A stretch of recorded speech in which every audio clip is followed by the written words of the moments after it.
Juges, chapitre 10. Après Abimélec, Tola, fils de Pua et petit-fils de Dodo, membre de la tribu d'Issachar, se leva pour délivrer Israël.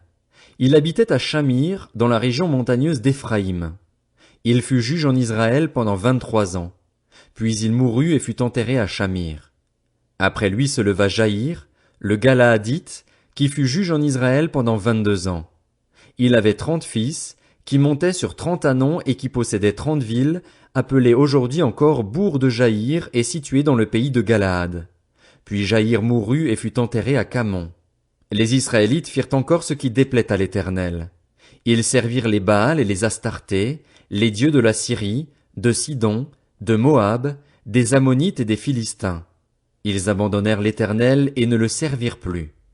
La colère de l'Éternel s'enflamma contre Israël et il les vendit aux Philistins et aux Ammonites. Ils opprimèrent et écrasèrent les Israélites cette année-là, et ils opprimèrent pendant 18 ans tous les Israélites qui étaient installés de l'autre côté du Jourdain, dans le pays des Amoréens, en Galaad.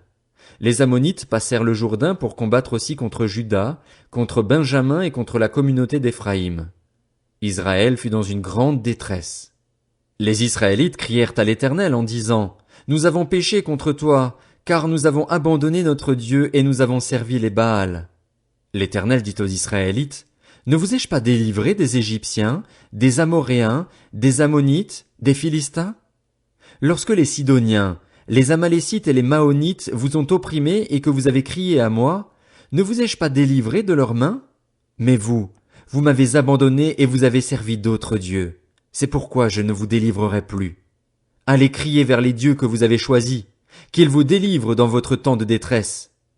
Les Israélites dirent à l'Éternel: Nous avons péché. Traite-nous comme il te plaira. Seulement, nous t'en prions, délivre-nous aujourd'hui. Ils enlevèrent les dieux étrangers du milieu d'eux et servirent l'Éternel, qui fut touché par la souffrance d'Israël. Les Ammonites se rassemblèrent et installèrent leur camp en Galaad. De leur côté, les Israélites se rassemblèrent et installèrent leur camp à Mitzpa. Le peuple et les chefs de Galaad se dirent l'un à l'autre: Quel est l'homme qui commencera l'attaque contre les Ammonites? Il sera le chef de tous les habitants de Galaad. Juges, chapitre 11. Jephthé le Galaadite était un vaillant guerrier. Il était le fils d'une prostituée et son père était un certain Galaad. La femme de Galaad lui donna des fils qui, devenus grands, chassèrent Jephthé et lui dirent: Tu n'auras pas d'héritage dans la famille de notre père, car tu es le fils d'une autre femme. Jephthé s'enfuit loin de ses frères et habita dans le pays de Tob. Des vauriens se rassemblèrent à ses côtés, et ils faisaient avec lui les expéditions guerrières. Quelque temps après, les Ammonites firent la guerre à Israël. Face à cette situation, les anciens de Galaad allèrent chercher Jephthé au pays de Tob. Ils lui dirent: Viens, tu seras notre chef et nous combattrons les Ammonites. Jephthé répondit aux anciens de Galaad: N'avez-vous pas eu de la haine pour moi et ne m'avez-vous pas chassé de chez mon père? Pourquoi venez-vous vers moi, maintenant que vous êtes dans la détresse? Les anciens de Galaad dirent à Jephthé: Nous revenons vers toi maintenant afin que tu marches avec nous, que tu combattes les Ammonites et que tu sois notre chef, celui de tous les habitants de Galaad. Jephthé répondit aux anciens de Galaad: Si vous me faites revenir pour combattre les Ammonites et que l'Éternel me les livre, je serai votre chef. Les anciens de Galaad dirent à Jephthé: Que l'Éternel soit témoin entre nous, si nous ne faisons pas ce que tu dis. Jephthé partit alors avec les anciens de Galaad. Le peuple le mit à sa tête et l'établit comme chef, et Jephthé répéta devant l'Éternel, à Mitzpa, toutes les paroles qu'il avait prononcées. Jephthé envoya des messagers au roi des Ammonites pour lui dire: Que me veux-tu, pour que tu viennes m'attaquer et faire la guerre à mon pays? Le roi des Ammonites répondit aux messagers de Jephthé: C'est qu'Israël, quand il est parti d'Égypte, s'est emparé de mon pays, depuis l'Arnon jusqu'au Jabbok et au Jourdain. Rends-le maintenant de bon gré. Jephthé envoya de nouveau des messagers au roi des Ammonites pour lui dire: Voici ce que dit Jephthé: Israël ne s'est pas emparé du pays de Moab, ni du pays des Ammonites. En effet, lorsqu'Israël est parti d'Égypte, il a marché dans le désert jusqu'à la mer des roseaux et il est arrivé à Kadès. Il a alors envoyé des messagers au roi d'Édom pour lui dire: Laisse-moi passer par ton pays. Mais le roi d'Édom n'a pas voulu. Il en a aussi envoyé au roi de Moab, qui a refusé. Et Israël est resté à Kadès. Puis il a repris sa marche dans le désert, a contourné le pays d'Édom et le pays de Moab, et il est arrivé à l'est du pays de Moab. Ils ont campé de l'autre côté de l'Arnon, sans entrer sur le territoire de Moab, car l'Arnon marque la frontière de Moab. Israël a envoyé des messagers à Sion, le roi des Amoréens, roi de Hesbon, et lui a dit: Laisse-nous passer par ton pays jusqu'à l'endroit où nous allons. Mais Sion n'a pas eu assez confiance en Israël pour le laisser passer sur son territoire. Il a rassemblé tout son peuple, a établi son camp à Jahatz et a combattu Israël. L'Éternel, le Dieu d'Israël, a livré Sion et tout son peuple entre les mains d'Israël, qui les a battus. Israël a alors pris possession de tout le pays des Amoréens installés dans cette région. Ils ont pris possession de tous les territoires des Amoréens, depuis l'Arnon jusqu'au Jabbok et depuis le désert jusqu'au Jourdain. Maintenant que l'Éternel, le Dieu d'Israël, a chassé les Amoréens devant son peuple, Israël, est-ce toi qui devrais avoir la possession de leur pays? Ce que ton Dieu Kémosh te donne à posséder, ne le possèdes-tu pas? Et tout ce que l'Éternel, notre Dieu, a mis en notre possession devant nous, nous ne pourrions pas le posséder. Vaux-tu donc mieux que Balak, fils de Tsippor, le roi de Moab? A-t-il cherché querelle à Israël ou lui a-t-il fait la guerre? Voilà 300 ans qu'Israël habite à Hesbon et dans les villes qui en dépendent, à Aroër et dans les villes qui en dépendent, et dans toutes les villes situées sur les rives de l'Arnon. Pourquoi ne les lui avez-vous pas enlevés à ce moment-là?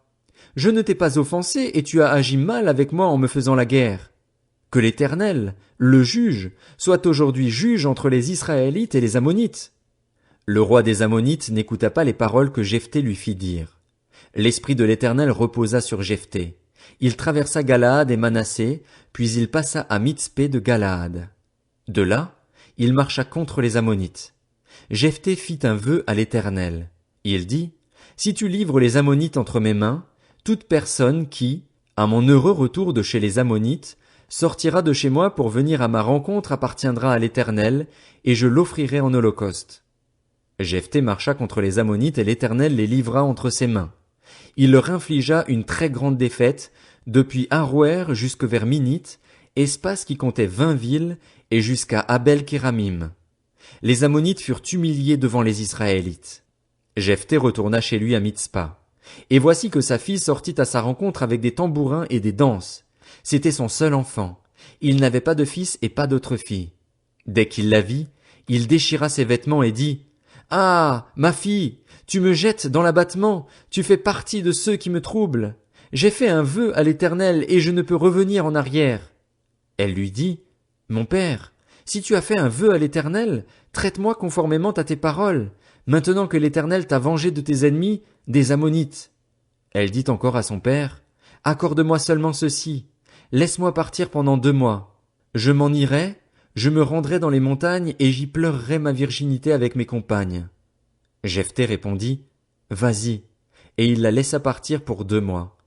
Elle s'en alla avec ses compagnes et pleura sa virginité sur les montagnes. Au bout des 2 mois, elle revint vers son père et il accomplit sur elle le vœu qu'il avait fait. Elle n'avait pas eu de relation avec un homme. Il y eut depuis lors une prescription en Israël. Tous les ans, 4 jours par an, les filles d'Israël s'en vont célébrer la fille de Jephthé, le Galaadite. Juges, chapitre 12. Les hommes d'Éphraïm se rassemblèrent, partirent pour le nord et dirent à Jephthé: Pourquoi es-tu allé combattre les Ammonites sans nous avoir appelés à marcher avec toi? Nous voulons incendier ta maison et te brûler avec elle. Jephthé leur répondit: Nous avons eu de grands sujets de querelle, mon peuple et moi, avec les Ammonites, et, quand je vous ai appelés à l'aide, vous ne m'avez pas délivré d'eux. Voyant que vous ne veniez pas à mon secours, j'ai risqué ma vie et j'ai marché contre les Ammonites. L'Éternel les a livrés entre mes mains.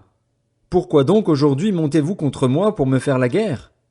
Jephthé rassembla tous les hommes de Galaad et livra bataille à Éphraïm. Les Galaadites battirent Éphraïm parce que les Éphraïmites disaient: Vous n'êtes que des fuyards d'Éphraïm. Galaad fait partie d'Éphraïm et est passé à Manassé. Galaad s'empara des gués du Jourdain du côté d'Éphraïm. Quand l'un des fuyards d'Éphraïm disait: Laissez-moi passer, les hommes de Galaad lui demandaient: Es-tu Éphraïmite? Il répondait: Non. Il lui disait alors: Eh bien, dis Chiboleth. Et il disait Siboleth, car il ne pouvait pas bien prononcer. Sur quoi les hommes de Galaad s'emparaient de lui et l'égorgeaient près des gués du Jourdain. Il y eut 42 000 hommes d'Éphraïm qui furent tués à cette occasion-là. Jephthé fut juge en Israël pendant 6 ans. Puis Jephthé le Galaadite mourut, et il fut enterré dans l'une des villes de Galaad. Après lui, Ibtsan de Bethléem fut juge en Israël. Il eut 30 fils, il maria 30 filles à l'extérieur de sa tribu, et il fit venir pour ses fils 30 filles d'autres tribus. Il fut juge en Israël pendant 7 ans. Puis Ibtsan mourut, et il fut enterré à Bethléem. Après lui, Élon de Zabulon fut juge en Israël. Il fut juge en Israël pendant 10 ans. Puis Élon de Zabulon mourut, et il fut enterré à Ajalon, dans le pays de Zabulon. Après lui, Abdon, fils d'Hillel, le Piratonite, fut juge en Israël. Il eut 40 fils et 30 petits-fils, qui montaient sur 70 ânons. Il fut juge en Israël pendant 8 ans. Puis Abdon, fils d'Hillel, le Piratonite, mourut, et il fut enterré à Piraton, dans le pays d'Éphraïm, sur la montagne des Amalécites.